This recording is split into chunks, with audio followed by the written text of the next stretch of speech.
Hi, everyone. Welcome to 20-Minute Takes. I'm Heidi Waldusky. I'm the Associate Publisher for Ad Age. 20-Minute Takes is a special series that we're doing with Verizon Media, where we're discussing the topics that are most important to the industry right now. Today's topic is a meaty one. It's called Riding the Streaming Wave. There's no movies, there's no live sports. People are really trying to find new outlets for their passions, and streaming is really where it's at. We're seeing huge spikes. And obviously, as we talk about that, we're talking about the programmatic world and how media buyers can adjust their strategies and leverage insights. Luckily, we have a fantastic expert from Verizon Media to help us tackle this question. It is Vijay Rao, who is the VP and Head of Platform Sales and Strategy at Verizon Media. Hi, Vijay. Hey, Heidi. Thanks for having me on. Thanks so much for being here. So, obviously, this is a tremendous topic that we're going to talk about in our 20 minutes. But before we get there, really hoping you can set the stage for me today on what is Verizon Media doing right now? What's y'all's positioning happening in this space? And tell us a little bit about your role and how you're helping drive all of this forward at Verizon Media.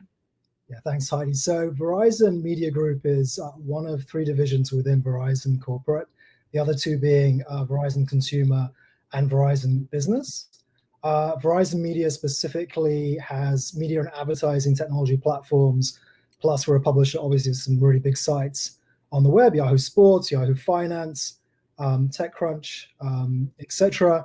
And then within Verizon Media, this is like Russian dolls, I am the head of sales and strategy for our DSP. So we have an advertising platform, a demand-side platform that allows brands to leverage our data in very unique ways to reach their audiences in a unified way across any screen or channel. Thank you. I love a good Russian dolls reference, right?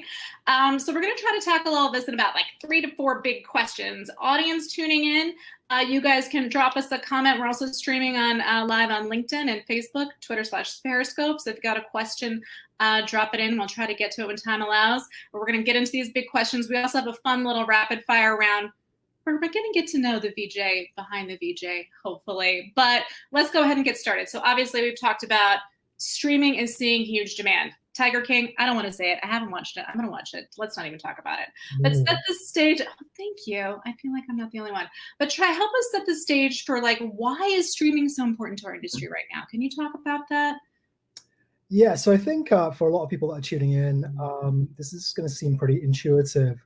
But there are two big reasons, right, that represent a perfect storm for streaming.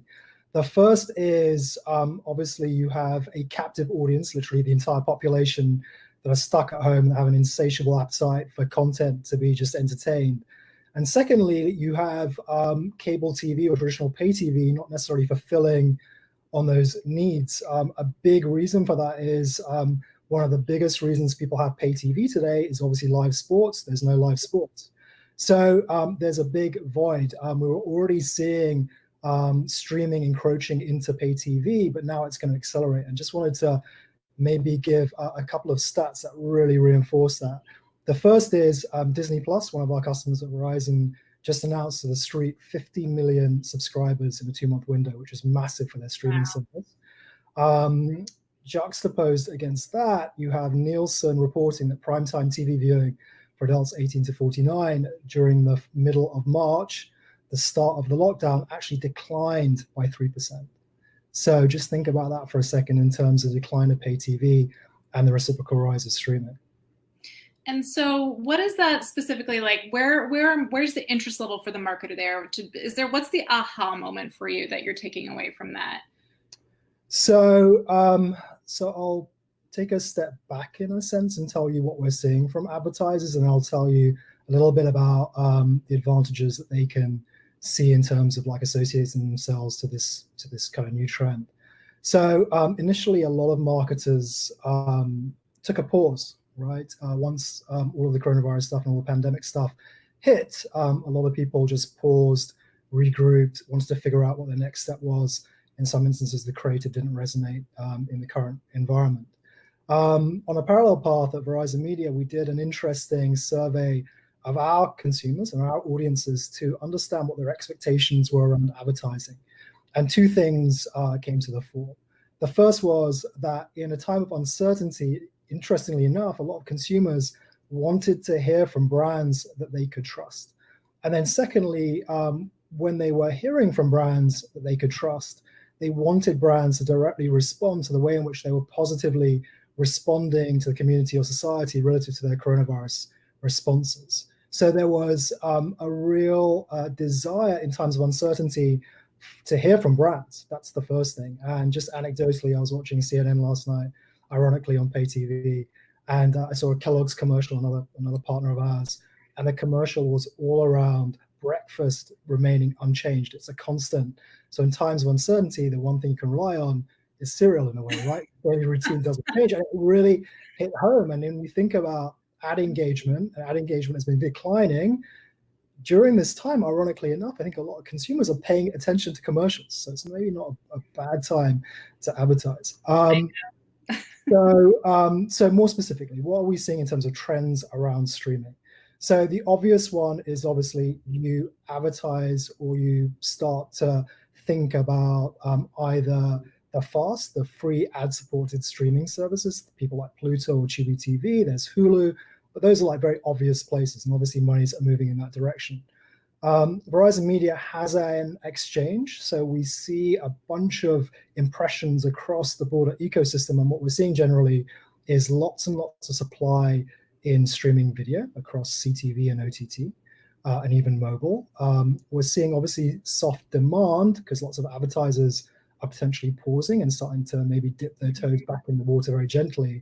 And so CPMs are pretty efficient right now. So if you have the appetite, if you have the right creative, maybe now is not the worst time to again get back into the game. The other places though that I think are interesting for advertisers in terms of opportunities, and places that absolutely capture changing consumer behavior, are places like gaming. So Verizon recently announced that they saw a 75% uptick in traffic over the Verizon network directly related to gaming.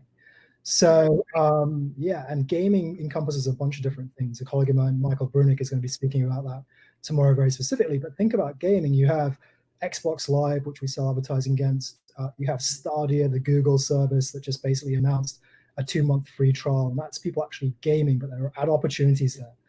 There are services where people watch gaming. That has exploded. Think about Mixer owned by Microsoft or Twitch owned by Amazon. Their ratings compared to cable TV now, they're seeing big increases, and there are advertising opportunities there. And there are also just casual gamers, right? And there are lots and lots of casual gamers that are playing, for example, Candy Crush on a mobile device, trying to fill in the time. And there are lots of ad opportunities there as well. So gaming, I think, is an obvious place people should be thinking about that, and it's a reach vehicle. The second is health. So think about gyms and sports clubs, all those places of shop. I have never taken a online class around exercise, but I did recently. I took a Rumble class on Instagram. So there are lots of opportunities, right, for advertising around those adjacencies, whether it's streaming, whether it's just health and fitness content in general. Yeah, it seems like we're seeing a lot of, sorry to interrupt, but it seems like we're seeing a lot of different types of content being digested, right? It's not that, because there's no movies, because there's no sports, it's not necessarily a direct correlation into more sports, more movie-like content. We're seeing a really big different kind of spread in terms of what people are digesting. Correct, you're right. Diversified maybe content consumption to a degree. To that, news, right? It seems ironic that people who are running away from news would want to advertise in news. But one of the things from our survey was people are interested in positive stories around the response to the pandemic. So obviously you don't necessarily want to advertise next to death counts or necessarily flattening the curve stuff, but there are lots of really good feel-good stories about responses in the community to coronavirus, etc. And when you're advertising programmatically, obviously a lot of people who run on DSPs know there are brand safety vendors that provide whitelisting or blacklisting against contextual adjacencies, and they have done very creative things around targeting towards coronavirus. You can either negatively blacklist against negative news around coronavirus, but reciprocally you can also positively target positive coronavirus news. So news is not necessarily a place where you shouldn't be advertising. I think that's a great point. It's not so black and white. You really have to look at the totality of it, and I think find a partner who can really kind of help you separate the issues and look for that positive and opportunities and creatively solve it. Exactly. And then just because there aren't live sports, it doesn't mean there's not an appetite for live content and programming. So you're seeing, a lot of our favorite entertainment artists, music artists performing live concerts. There are ad opportunities around that. I'm going to make a quick plug. Verizon has a live streaming series, concert series called Pay It Forward. It supports small businesses that are supporting first responders. It's like a very worthy cause. And tonight at 5 Pacific, 8 Eastern, we're streaming Alicia Keys' Big Deal live on Yahoo, Fios, Twitter, Twitch, a bunch of different platforms. I love Alicia Keys. I feel like she makes me feel good about, I don't know, the world. She's fantastic. If you're just catching us live, I'm Heidi Waldusky. I'm the Associate Publisher of Ad Age. We are here today with Verizon Media's Vijay Rao, who's the VP and Head of Platform Sales and Strategy for Verizon Media. And today we're talking about riding the streaming wave. Streaming is super popular, and how do we help marketers take advantage of what's happening in that space creatively, but also with sensitivity to what's happening today. So giving just a quick little shout out for those who are tuning in: Justin, Sarah, Simon, Chris, Samson, Charles, and Christy. We also have a good question on LinkedIn from Justin. How is Verizon Media really leveraging all of these new insights and data for advertisers? How are some ways, because obviously this is a lot for you guys as well. I mean, I'm sure you're seeing things that you've just never seen before. How are you leveraging that? That is a great question. It's almost like it was planted, but no, I'm sorry, I'm joking. So Justin, that's a great question. So, I think one of the things that advertisers are relying on from their partners is a capture of how either consumer behavior is changing, how consumers are thinking about advertising. I referred back to that survey we did earlier. And just general trends in the marketplace that they could take advantage of or be sensitive towards. So at Verizon, we have a ton of user data, right, that we capture obviously in a privacy compliant way. We are a massive publisher of content, so we have a good feel for what are the types of content, what are the types of articles people are reading, what's resonating, what's not resonating, shares, likes, etc. We have a search property, so we can tell what are people searching for in any given moment in time. We have, Verizon has location data. We don't necessarily use it for targeting, but we can tell like where are people congregating in the real world. How does that help, in terms of the broader response to the pandemic? And then we're also a big provider of email. And one of the things that we can do, again, in a very privacy compliant way, is look at trends in terms of email traffic, in terms of the types of commercial emails people are receiving, et cetera, et cetera. So there's a bunch of different data that we can collect and a bunch of different data that we can use to make our customers much smarter about sensitive response in the way in which they should be advertising and connecting with consumers today. That's really great. And that's a great segue to kind of our next question. I feel like you've touched upon this quite a bit, but really, we've heard a lot from other speakers in this space is now is the time for brands to solve, not sell. But it seems like there's a lot of different ways that marketers can really adjust their strategies. I think we're seeing some comments here on LinkedIn where it's a great time for brand education, a great time for marketers to try new things and to use the insights to drive more data-driven approaches. And that really is an opportunity here. Can you expand a little bit or just go back to some of your favorite ways where marketers can adjust their strategies? Yeah, I think there are a couple of things, right? If I were a marketer today, I'm thinking about two things. I'm thinking about how can I be nimble? And what I mean by nimble is, everything is very responsive to the news cycle. So what happens if we have a positive development in coronavirus? What happens if the financial markets shoot up 1,000 points or what have you? So you want to be pretty nimble. And nimble means being able to deploy creative, change creative. And then nimble also means being able to deploy your budgets across multiple screens very quickly for a variety of reasons, right? One, we want to be efficient in terms of work. And obviously there's a great opportunity for programmatic platforms right now. That's what we do, deploy budgets really quickly, very simply in automated fashion across screens. And the second is think about the workflows. The workforce, myself included, we're working from home, we're disparate.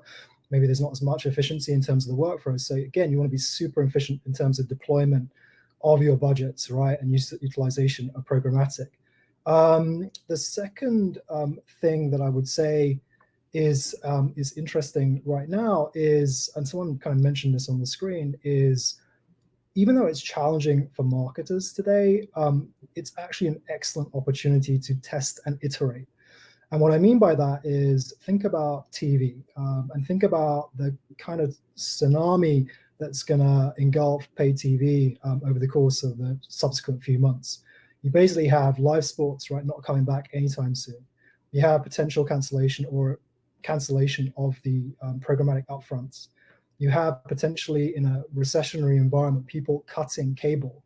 Cutting cable means decreased ratings, right? It means increased, obviously, reciprocal advantage to streaming, which we talked about earlier. Now is a time, if I were a marketer, I would be starting to think about redeployment of those budgets. How am I introducing those budgets into gaming? How am I introducing those budgets into the fasts? How am I introducing those budgets into online video, etc.? And then not just deployment of those budgets, but then also measurement of those budgets, measurement of now having a much more complicated ecosystem of multiple screens. How do I manage frequency? How do I manage sequencing? How do I manage or understand return on investment, etc.? Does the creative resonate? Like creative in a different format in gaming, right? Where you have a 5-second or 10-second interstitial before the game. That's not your TV creative. So, there's lots of challenges right now, but there's also a real opportunity, maybe in a less pressurized environment, to start to test some of these things out. I mean, I think that's, as a marketer, as a creative human, I think you're right. It is such a great time to, while we're encouraging brands to listen, it's also a great time to learn. I think you're right, without the added pressure of, the other external factors. Before we get to our last question, we are going to do our rapid fire Vijay. As I said earlier, getting to know the Vijay behind the Vijay. I don't have a graphic. Our publisher, Josh Golden, had a graphic. It's my karate chop for rapid fire. I don't know. Okay. Are you ready? 5 questions, rapid fire. Okay. What are you streaming right now? Not Tiger King. Narcos Mexico. Really good. Not for the faint of heart. I love it. That's not the positive content that people are necessarily streaming, but I still like it. It's very good. What's your go-to work from home outfit? You're on the West Coast, so I'm thinking casual. It is a good thing that this camera is not panning to below the waist. So shorts, flip-flops, and a work-appropriate shirt. Love it. Okay, what is the last thing you ordered online? Toothpaste. Nice. Gotta keep brushing those teeth. And then in a Zoom culture, or really any kind of video conferencing service, what have you discovered about yourself thanks to all this video conferencing? The camera adds 5 pounds. I know. I've honestly never looked at myself so much in one day, as it's too much. So on an optimistic note, where's the first place you'll go when the social distancing is over? What's the first thing you'll do? So it's a toss-up between going to the hairdressers, right, which is true of all men, I'm sure, or the beach. Oh, very nice. Okay, great. Thank you so much from that. I've been learning a real whole lot today. Okay, so someone just made a comment. We hope Verizon Media continues to do this series. I hope so too. I feel like we're learning a lot from these tremendous experts we're able to bring on the screen here. Okay, so ending the riding the streaming wave, any last advice to marketers looking to tap into the insights that we've discussed here today? So 2 things. Remember, nimble, flexible. That's obviously going to influence the partners that you choose. So I'm a little bit biased, but it's ironically going to lead you towards scaled properties with programmatic and direct customer relationships. And then secondly, test and iterate. Now is never a better time to test and iterate. And we're seeing some of our clients starting to do really interesting things around some of the things that I mentioned previously. Vijay, thank you so much for sharing your expertise with us. I mean, we love it when leaders are able to come on, I was going to say on the stage, but on the screen when we get back to our real events, and being so transparent and sharing your expertise with us and the Ad Age audience today. So we really thank you for that. Thank you to everyone who tuned in. We're going to have one more session with Verizon Media next week, Tuesday, April 14th. We're doing another 20-minute take, and that's going to be Ad Age Studio 30 editor John Dioso is going to be talking to Verizon Media's Mike Brunick about how marketers can reach the gaming community. We touched a little bit upon that today, but Mike and John are going to take you on a little bit of a deeper journey into that, and that's at April 14th at 3 p.m. Eastern Time. Vijay, thank you again. Thank you to the audience for tuning in. It's been a real pleasure speaking to you today. Thanks, Heidi. Take care. Thanks so much. Bye, everyone.